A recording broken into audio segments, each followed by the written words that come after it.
From Watts Creative Studios, this is Why So Cold.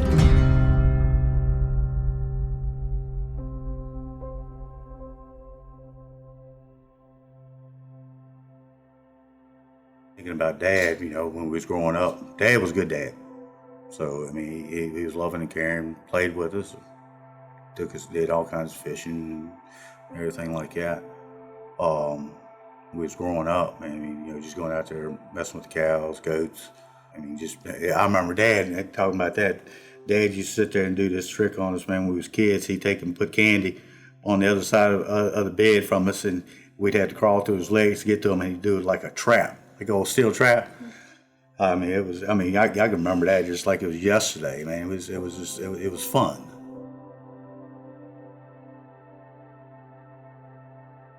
Dad would sit there in the middle of the evening or something like that, and he'd had an old slide trombone, and he'd turn the Beatles on and be sitting there playing that thing, and then he'd get us kids to try to play that thing, and it was like, we didn't know what the heck we was doing.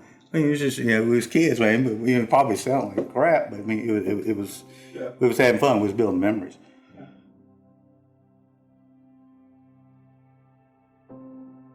The guy you hear talking is Bobby Walker, and I'm at the garage where he works from 6:15 a.m.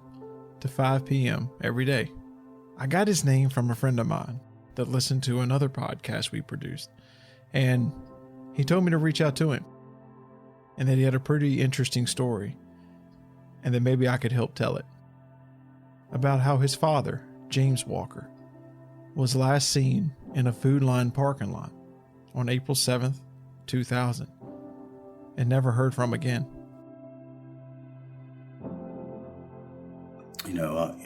Even up to today, Dad was like, best friend. Growed up to be a man myself, and sat back and, some people don't think it's a rite of passage or a privilege, but if you sit back one day and drink a beer with your dad, it's a memory that you'll never get away. Just sit back and have a good time. We used to go to the drag strip, sit back, and I remember Dad sit back here and he was always crazy about this old 57 Chevrolet, man. It was old Clockwork Chevy. He loved that thing, man. He really did. We moved up in Thaxton, up on Taylor's Mountain. We lived up there for quite a few years. And I think about in 96, I met my wife. Then I moved to Amherst County after that. And then I remember Dad, go up on the mountain and see Dad, and brothers and sisters and all lived up on the mountain. Stayed down there with Donnie and Juanita. That was his wife. Stayed up there from, Dad would go down to their house and stay for a couple of days. Then go up there to my brother's, stay for a couple of days and all, because my brother, they only probably lived, wasn't even an eighth of a mile from each other. 2000, I remember that morning, I was working down to Mid-Atlantic Mobile Home Supply, matter of fact. And they called me and said Dad was missing. And I was like, Dad's missing. I said, it's just, how do y'all come up Dad's missing? Because Dad would go with his friends. He stayed gone for a couple of days, something like it. It was normal. That was a normal thing for him. Yeah. But for Dad just to be missing, something ain't right. So it was a Friday.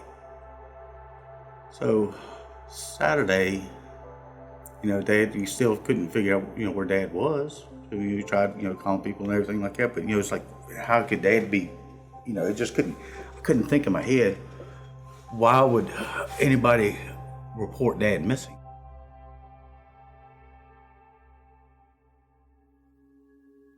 Bobby says that James's friend Donnie was the person who called in and reported James is missing. According to Donnie, it was himself, Juanita, and James that came to Food Line that morning around 9:15. Donnie and Juanita went into shop, while James stayed outside to smoke a cigarette. After shopping for 10 or so minutes, they came out and noticed James was gone. Then they left and went home.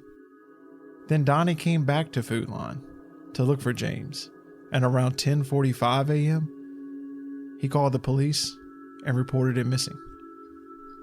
it didn't make sense. It just disappeared. So we went that Saturday. Went down to the food line because that's where Dad was reported missing from. And we looked around and everything, kind of, did a little small search looking around for him. And I was like, well, I said, maybe, just you automatically think, Dad was still with one of his friends. We just hadn't been able to catch up with him. It's just, it's one thing I just wish it would have sunk into my head back then. It's like, how could he just be reported missing? It still baffles me how it just one day just kind of led into another, and then it turned into weeks. Then it's turned into months. Okay, it was a year. And it's like, man, yeah.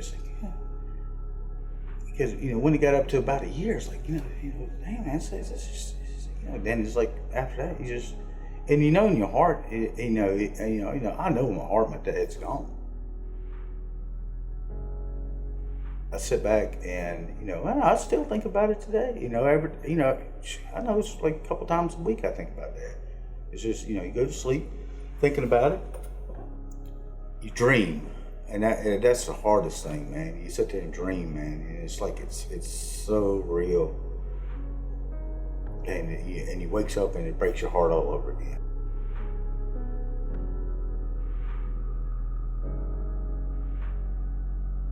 Dad was reported missing that morning about, I think it was 10:45 in the morning when he was reported missing. The story went, at first Dad was reported missing. He was with Donnie Adams. Back in it was Juanita Adams, but she's a Carter, Juanita Carter, and Rose Dooley was the ones that were down there at the store that morning. All right, talking about it, Pete Peters, he was my teacher at CVCC. And he was kind of like an ex-police officer from New York. And I come in that Monday for class, and Pete said, Pete called me, he said, hey, I seen the story about your dad over the weekend. I said, I said, yeah. He said, well, what do you think about it? We just take time and we'll go down there. And look, it blew my mind. Pete, just a total stranger was asked to help me out. So we went down to the food line. We kind of walked around, looked around, and trying to look at things and everything. And Pete's like, the food line. He said they got videotape. And we walked in and asked for the manager. The manager was really nice, so about everything. He said, matter of fact, he said, come on in here and we'll take a look. So we walk in this room, and I can still remember that day. They were probably down there doing a changeover or whatnot, going and change their drawers, and there's money laying all over the place. But the manager was nice. He said, we're going to help you. So we started looking at the tape and all, and it's like, we finally got to where we seen Donnie in the video. It was like around, don't hold me to it, I think it was around about 9:45 in the morning when Donnie come in the store. But, what I was told when Dad went missing, it was supposed to be Donnie Adams, Juanita Carter, Dooley, or, Adams, and Rose Dooley down there that morning. But from the video, we got to see Donnie Adams, it was Rose Dooley, and Bruce Carty in the video. Couldn't see Dad nowhere in the video. So they rewind the tape a couple times. We kind of viewed it quite a few times that day. And I was like, well, we called the police department, told them, come get somebody down there, come here and watch this tape with us. And they, right then and there, we knew that somebody was lying.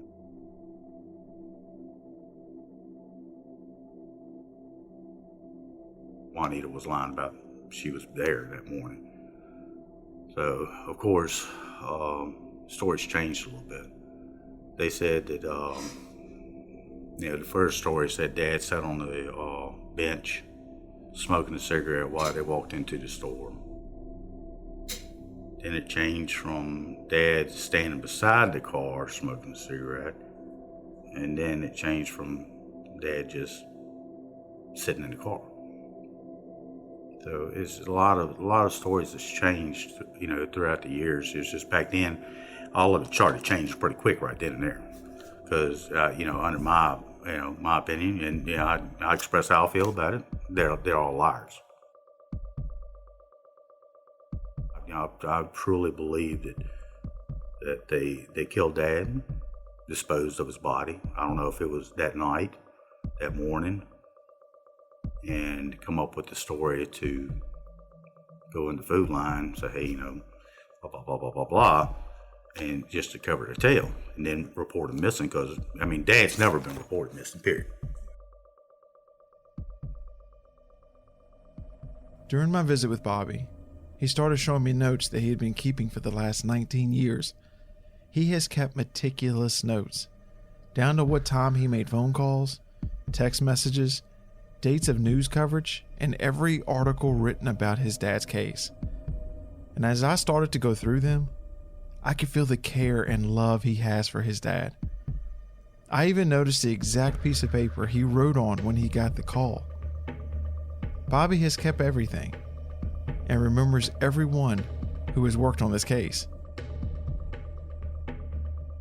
And throughout the years, it was like, in the beginning, it was, like I said, after the months turned into years and everything. And then back in 2014, Shannon Sims, back it's when the Line Sisters case was going pretty heavy up there on the mountain.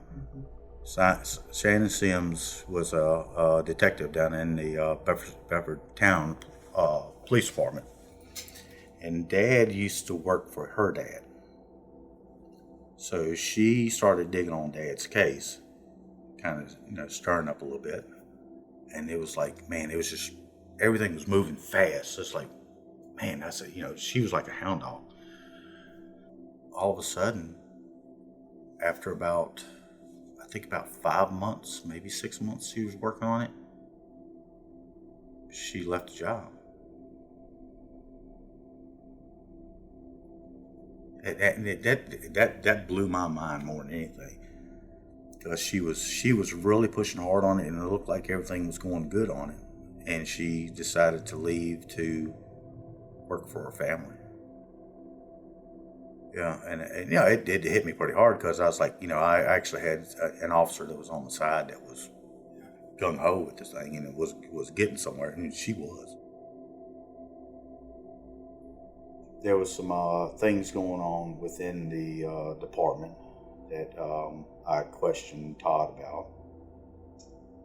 about the original officer within Dad's case. Right now I don't care who knows about it or anything like that. I know I try to keep hush-hush about it a little bit, but he made a statement to Tad Dickens back in, I've got the papers here, I could go through it. I've got the article in my folder here, that he told Tad he sent the video off to be analyzed. Said that Dad was there in the video. You could see his feet hopping out of the car. And I've seen the video. And I'd bet anybody $1 million if they can see up under a Ford Taurus, probably about 50 feet out of the car from a surveillance camera in the ceiling, and see up under the car to see somebody hopping out on the other side of the car. I mean, you can stand right there, eye level, you still can't see up under the car. So I questioned Todd about it and Shannon back in when she was working on it, and they were trying to find out where he sent it off to. And still today, they can't tell me where they sent the video off to back then. Plain and simple. But I mean, because I know they didn't. That right there was a lie.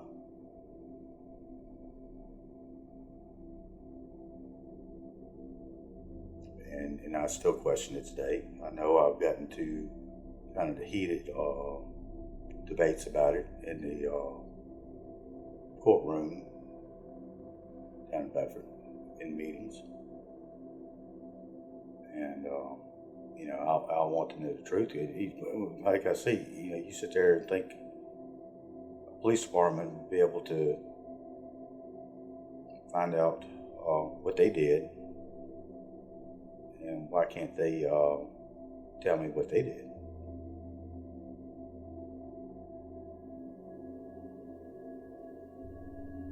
Back in 2014, when everything was going pretty good, in 2015, county and the state started working on Dad's case. Trip Gill and John, I can't remember his last name. I've got his name written down here somewhere.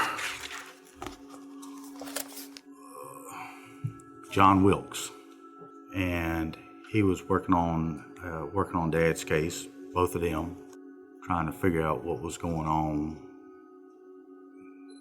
what happened. And John, I went down to the sheriff's department.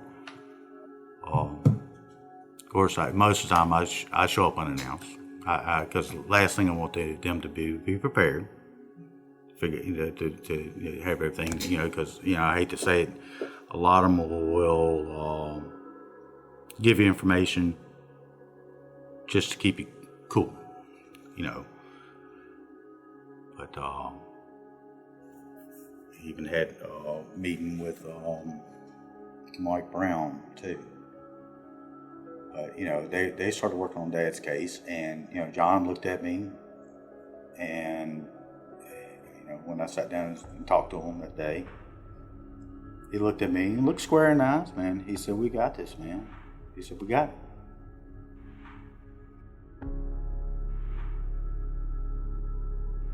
We got this case, man. He said, "We'll get you.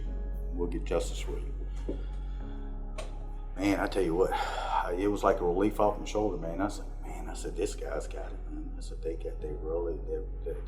he looked at me and said, shook my hand and said, "Hey, man, we got this." And I was like, man, I said, finally something's getting done.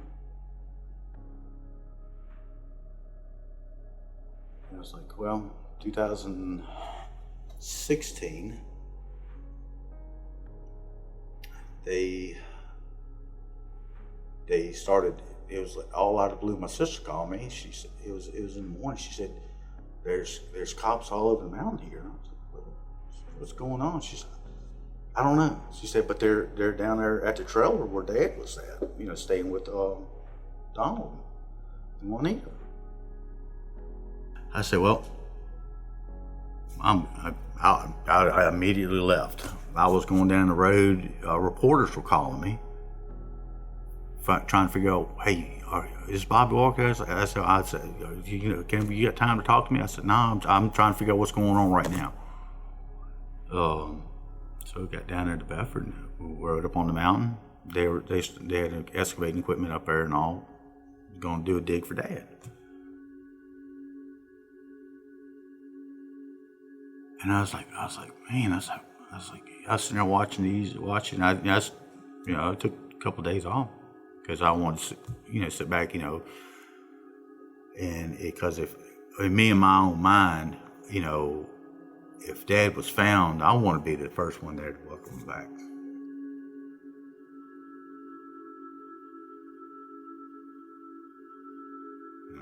That's my dad, and say, hey, we found you. So they spent a couple days up there digging for Dad, and nothing, dude. And man, I tell you what, that was a hard lick. It really was. And I sat back and kind of trying to regroup myself.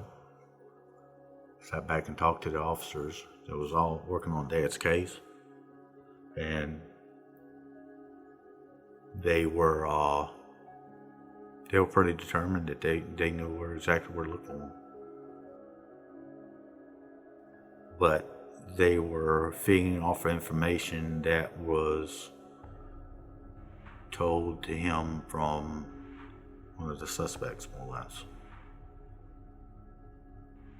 And I think a lot of that had to be, I think they just sent them on a wild goose chase, basically what it boiled down to. It was right then and there after that. It kind of went on for a little bit. Then it died down. And of course, I still called, showed up, asked questions, everything. So and I still do it. I mean, I can't give up on Dad. I know he's gone, but I just want to find him so I can bring him home, put him in a resting place.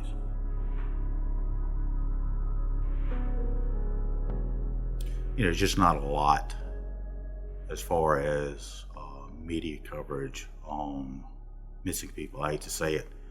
When people go missing, it seems to hit.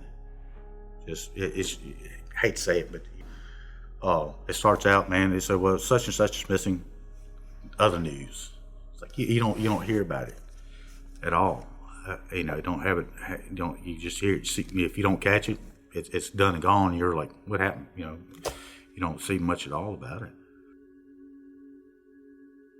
When something's going on, they're all over it. But when it starts to fade out, it just fades away and forgets.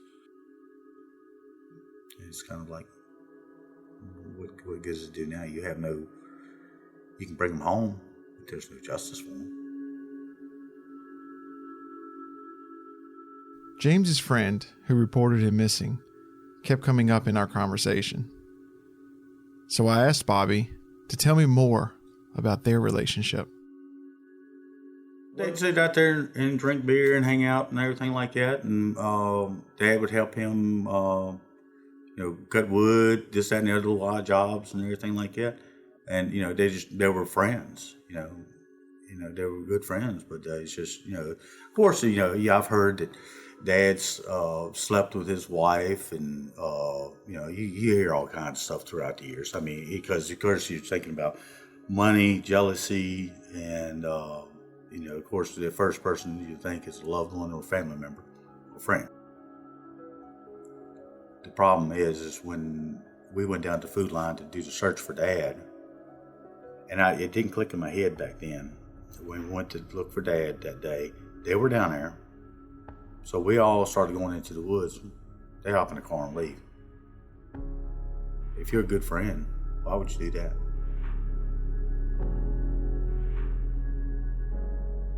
In hindsight, it didn't click in my head or anything like that. I was so focused on trying to figure out where Dad was, and then finding out that the story just kept changing and still change. And all, and it's like, one will sit there, and I've got stuff here but some of them are private messages between me and one of the suspects, implicating one of the other people that were in the vehicle, which was Rose Dooley. And she, it was basically Juanita was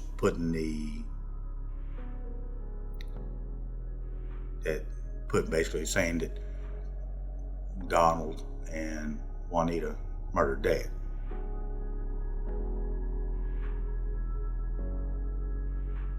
So, she was trying to get herself out of the hot seat or anything like that. But, I truly believe she knows something, but I don't know how much.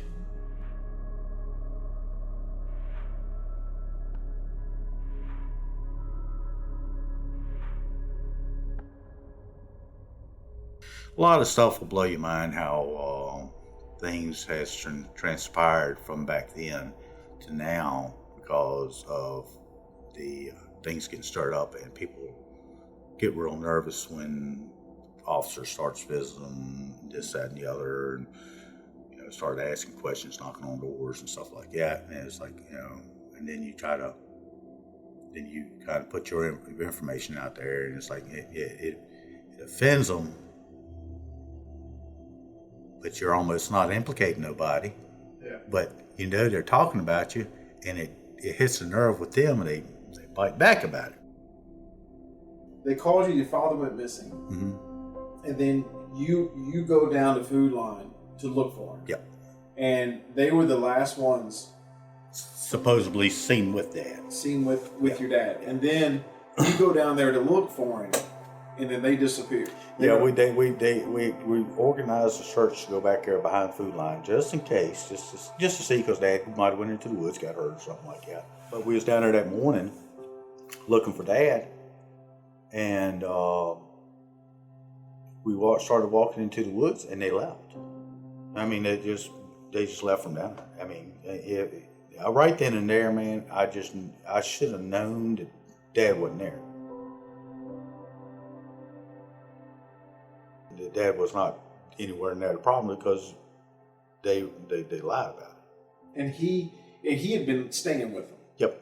And then so you had a search party, and this was their friend that had been staying with them. Yeah. And then y'all are literally searching for him, and they just walk off. Yeah. They hop in the car and leave. And back then, it's just, like I said, it just don't click in your head because everything's moving so fast on you. And you're trying to like I said, I was more so focused on trying to figure out if Dad might have been back here hurt or something like that. And they disappeared. It was, only person was there was Donnie and Juanita. They just left, come back out, and they were gone. See, Dad went missing on April the 7th, 2000. In 2001, I think it was in January or February. It's in here. I've got articles on it. They did a dig up on the mountain looking for Dad because, of course, they were suspects. They did a dig up in front of the house, to the right of the house, but it was right of a trailer. I dug a pond out and did a small search up back in for them, and nothing transpired out of that. But it's kind of started deteriorating a lot after that. I was like, well, plus I had my family life up here. And I'd ride back and forth down there and look for, see if we could find Dad, and get with buddies of mine, and we'd go riding around the mountain, looking around, different spots, basically like a good place to get rid of a body or something like that, and just ride around back of the truck, looking over in ditches and this, that, and the other. But couldn't find no hide, no hair of Dad at all. After the years, it started. It was almost like you almost forgot yourself on a lot of it because you just couldn't get no help to get anything done. But when Shannon started digging on it, man, and I tell you, it was she was digging on it pretty hard.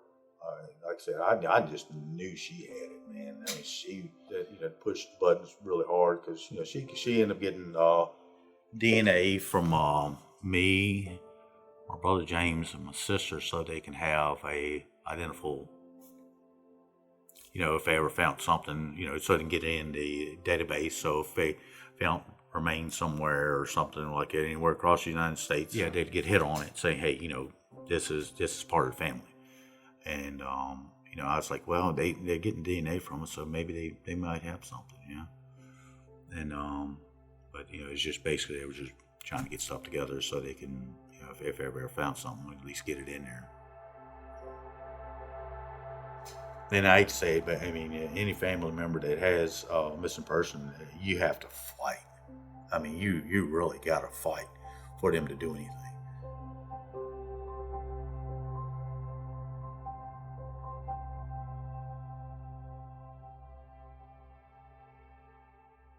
Over the years, Bobby's relationship with Donnie and Juanita degraded.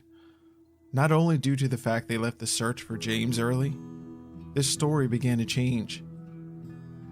Saying James was on the bench smoking a cigarette, then saying he was beside the car, and then Juanita ended up not being in the food line at all. After our conversation, I began to look deeper into the notes Bobby had given me. Some included actual private messages on Facebook between him and Juanita from a few years ago. How would you like to go 14 years without one of your loved ones? Something happened and everybody needs to come clean, and only the ones with them that day knows. This is getting really old. Not me. I didn't go with him. I was cleaning. Yeah, you said that, but you got in the car after the fact. And you know something happened. What time did they leave to go to Food Line? And what time did they call you and come get you? Was it just Donnie that came and got you, or was it all three? And what seat did Dad supposedly sit in, and who sat in it to go back down? And who cleaned it up? You, or did they before they got you? Call me. I need to talk to you. I did not kill you, Dad. I have to talk to the police. You need to call me. Bobby, I did not hurt your daddy. Bobby, it hurt me to see him on the news. He was a good man. I did not hurt y'all's daddy. The main thing is finding him and who would do something to him. I don't know, Bobby. It was not me, okay? Will y'all talk to me? I am not the one. Do you have any idea who would have done something to him? Honestly. No, Bobby. I wish I did. Sucks not knowing anything. God knows I am not lying, Bobby. I don't know, Bobby. We can look in the woods. I miss him too. I was at home when it happened. Call me, Bobby. Heck, I don't know which woods to look in.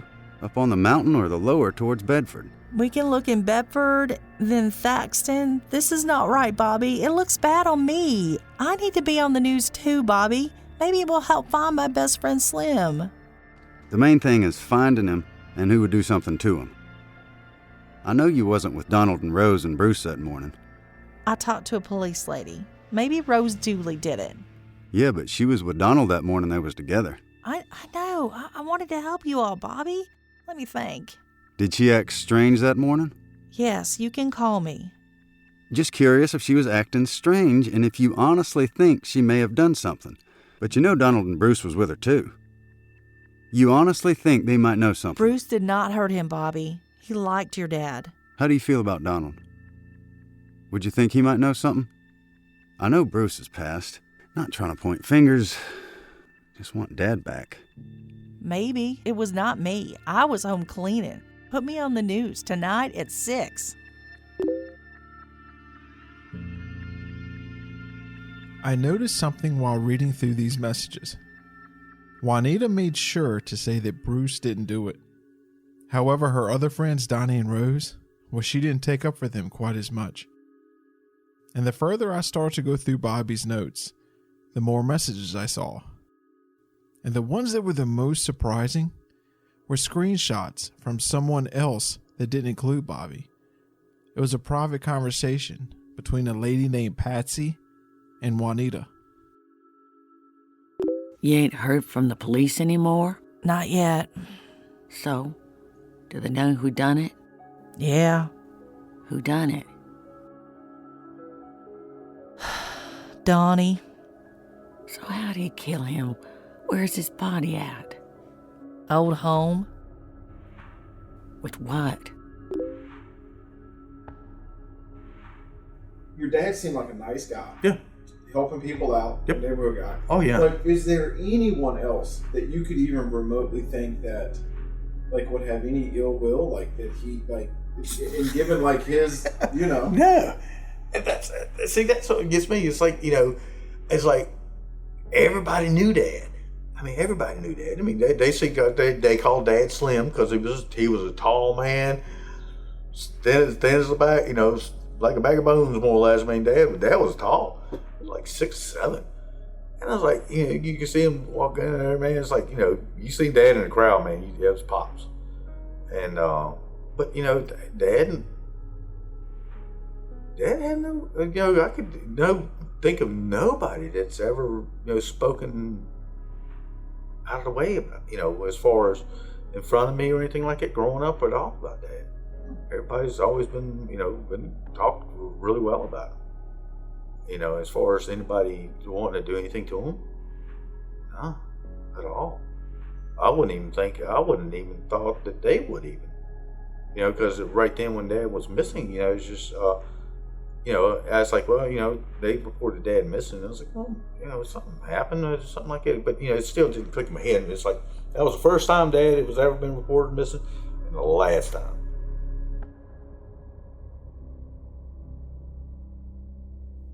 Why they would have done something, I don't know. Dad fell in right with anybody at all. I mean, it wasn't like no hardcore drug people or anything like that. It's just good old people want to sit back and drink a beer, chill out, fish, cook out, whatnot, and everything, work, whatever. It's just nothing crazy, like no kind of drugs or anything like that. Yeah, just like the good old boys, just like that.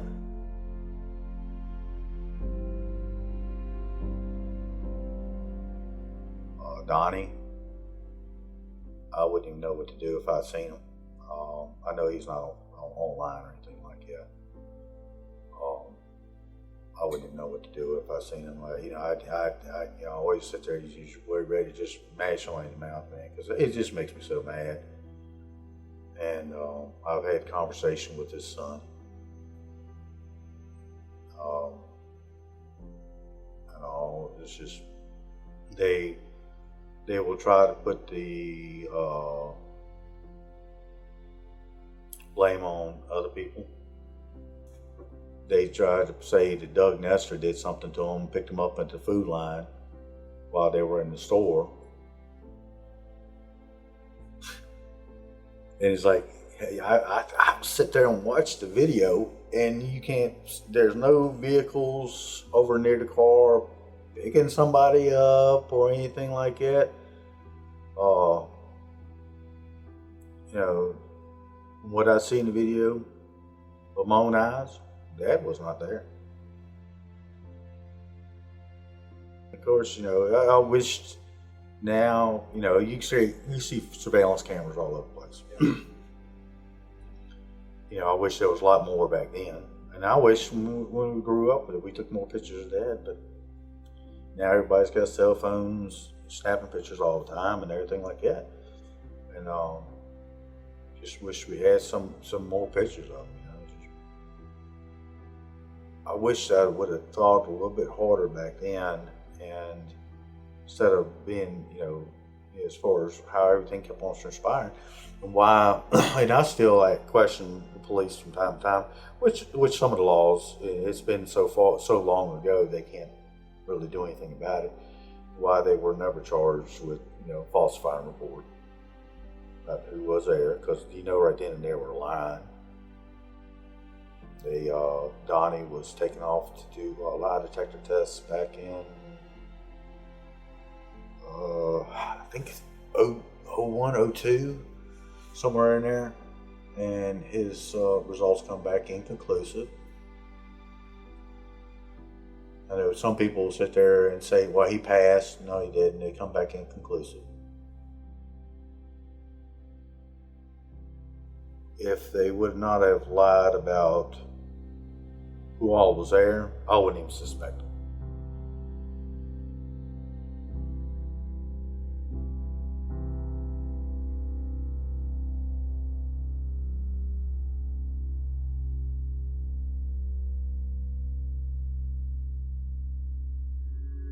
If you know anything that could help solve the disappearance of James Walker, please call the Bedford City Police at 540-586-7144. For more information about this case and others, visit whysocold.com.